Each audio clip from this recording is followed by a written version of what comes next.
मुख्यमंत्री योगी आदित्यनाथ ने यूपी में हुए दंगों के बाद हाई लेवल मीटिंग की है। इस मीटिंग में कई जिलों के आला अधिकारी मौजूद रहे। इसके अलावा अपर मुख्य सचिव गृह अवनीश अवस्थी भी मौजूद रहे। यूपी में दंगा भड़काने वालों के यहां चला बुलडोजर। सहारनपुर में पत्थरबाजी करने वालों का मकान तोड़ा गया। इसके अलावा पुलिस ने अब तक 54 लोगों को गिरफ्तार किया है। समाजवादी पार्टी के नेता आजम खान ने रामपुर में कहा कि पूरा देश हैरान है कि समाजवादी पार्टी की सरकार क्यों नहीं है। आगे उन्होंने कहा कि ये बात समझ नहीं आती, जीतने वालों को अपनी जीत पर और हारने वालों को अपनी हार पर भरोसा नहीं।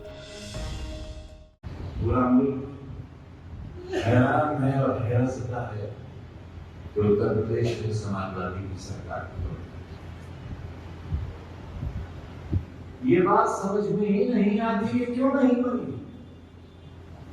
हम हिसाब लगाते हैं तो हमारा हिसाब हमारी गणित फेल। खुद सरकार बनाने वाले लगाते हैं तो उनकी गणित फेल। जीतने वालों को अपनी जीत का भरोसा नहीं और हारने वालों को अपनी हार का। समाजवादी पार्टी के सांसद एसटी हसन ने कहा कि मुरादाबाद में हुई घटना के बाद बेकसूर लोगों पर कार्रवाई ना की जाए। जिन लोगों ने जितना किया है उतनी ही धाराएं लगाई जाएं, उससे ज्यादा ना लगाई जाएं। मुरादाबाद में एक घटना हुई थी जिसमें 25 लोगों की पुलिस ने भी गिरफ्तारी करी है, क्या रिएक्शन है आपका? देखिए, हमारी प्रशासन से बात हुई है और हमने प्रशासन से ये कहा है कि जो बेकसूर है उसको आप कहीं कोई किसी धारा में ना इन्वॉल्व करें। और प्रशासन ने हमसे वायदा करा है, डीएम साहब ने, एसएसपी साहब ने, कि कोई भी बेकसूर जेल नहीं जाएगा, ना ही इसको किसी धारा में इन्वॉल्व किया जाएगा। क्या मांग रहेगी एडमिनिस्ट्रेशन से आपकी? हमारी तो सिर्फ यही मांग है कि बेकसूर लोग ना जाएं और जिन्होंने जितना किया है उतनी ही धाराएं लगे, उससे ज़्यादा ना। यूपी के हाथरस में पुलिस ने 50 लोगों को गिरफ्तार किया। बीते शुक्रवार को हिंसा के बाद 33 नामजद और 100 अज्ञात पर केस दर्ज हुआ। इसके बाद सभी के खिलाफ वीडियो के आधार पर कई धाराओं में मुकदमा दर्ज किया गया है।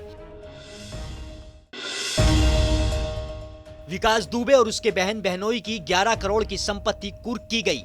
डीएमएसपी ने 10 करोड़ 25 लाख की संपत्ति कुर्क की है। विकास दुबे की बहन चंद्रकांति की शिवली में 80 लाख की संपत्ति कुर्क की गई है। विकास दुबे के जीजा दिनेश तिवारी की 7 लाख की संपत्ति कुर्क। कुल 11 करोड़ 78 लाख 910 रुपए की संपत्ति कुर्क की गई। इसके अलावा विकास दुबे के करीबियों की संपत्ति पर बुलडोजर चल सकता है। यूपी में हुई हिंसा के बाद एसबीएसपी अध्यक्ष ओम प्रकाश राजभर ने सरकार पर निशाना साधा। उन्होंने कहा कि अगर सरकार ने नुपुर शर्मा के खिलाफ कार्रवाई की होती तो यूपी में हिंसा नहीं होती। मुकदमा लिखकर जेल भेज दिया होता तो हिंसा नहीं होती। सरकार उनको तो बचाने में जुटी है, लेकिन जिन्होंने हिंसा की है उन पर कार्रवाई हो। देखिए, सबसे पहले तो नुपुर शर्मा जिन्होंने आग लगाई, क्योंकि वो भारतीय जनता पार्टी के नेता होने की वजह से सरकार ने उस पर अगर कार्रवाई कर दिया होता और जो एक उनके साथी हैं दोनों पे अगर मुकदमा लिख के उनको जेल भेज दिया होता तो कल की कोई घटना नहीं होती। कल की घटना की डिमांड तो वही ना है कि इनके खिलाफ मुकदमा लिख के जेल भेज दो। सरकार उनको बचाने में लगी हुई है। एक तो गलती ये उन्होंने किया जिन्होंने बयान आग उगला, दूसरे जिन लोगों ने कानून अपने हाथ में लिया तो उनके खिलाफ सरकार कानूनी कार्रवाई करे, लेकिन निर्दोष को परेशान न करे, ये हमारा अपना मानना है। उत्तराखंड के मुख्यमंत्री पुष्कर सिंह धामी ने टिहरी गढ़वाल में कांगोड़ा नागराज की डोली यात्रा में हिस्सा लिया। इस दौरान उन्होंने कांग्रेस पर हमला करते हुए कहा कि कांग्रेस की 55 साल तक सरकार रही और उस समय के प्रधानमंत्री राजीव गांधी कहते थे कि देश में लोगों को 1 रुपए भेजो तो 10 पैसे ही खाते में पहुंचते थे, लेकिन प्रधानमंत्री नरेंद्र मोदी की सरकार में पूरा 1 रुपया सीधा लोगों के खाते में पहुँचता है।